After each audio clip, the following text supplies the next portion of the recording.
தென் மாவட்டங்களில் இடைவிடாது பெய்து வரும் கனமழை காரணமாக தென்காசி மாவட்டத்தில் உள்ள காரிசாத்தான் கிராம தரைப்பாலம் மூழ்கியது. கூடுதல் விவரங்களை செய்தியாளர் ஹரிஹரன் வழங்க கேட்கலாம். ஹரிஹரன், தரைப்பாலம் மூழ்கியுள்ள நிலையில் அங்குள்ள மக்களுக்கு என்ன மாதிரியான எச்சரிக்கை விடுக்கப்பட்டிருக்கு? வணக்கம் ராஜலட்சுமி. சங்கரன்கோவில் அருகே கடந்த 2 தினங்களாக பெய்த கனமழையின் காரணமாக ஈஸ்டனுடைய ஆற்றில் வெள்ளப்பெருக்கு ஏற்பட்டது. இதனால காரிச்சாத்தான் கிராமம் ஒரு தனி தீவு போல் தற்போது காட்சி அளிக்கிறது.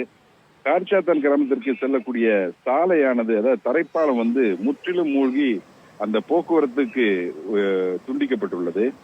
அந்த நிக்ஷேப நதி மற்றும் ஈச்சனுடைய ஆற்றுக்கு மத்தியில காரிச்சாத்தான் கிராமம் அமைந்துள்ளதால இந்த ஊரை சுற்றும் வெள்ளநீர் புகுந்து ஊர் ஒரு தனி கிராமம் போல இப்ப தனி தீவு போல காட்சி அளிக்கிறது.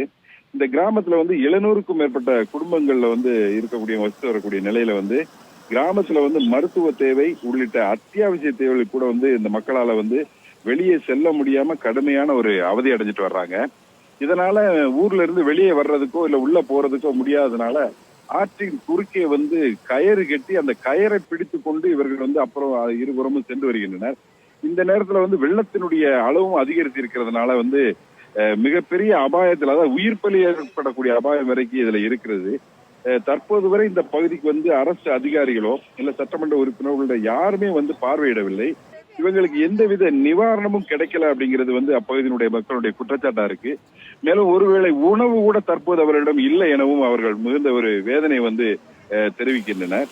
காரிச்சாத்தான் கிராம பகுதிக்கு செல்லக்கூடிய இந்த தரைப்பாலத்தை உடனடியாக உயர்மட்ட பாலமாக உயர்த்தி அரசு நடவடிக்கை எடுக்கணும் அப்படிங்கிறது இந்த பகுதி மக்களுடைய கோரிக்கையாக இருக்குது. ராஜலட்சுமி,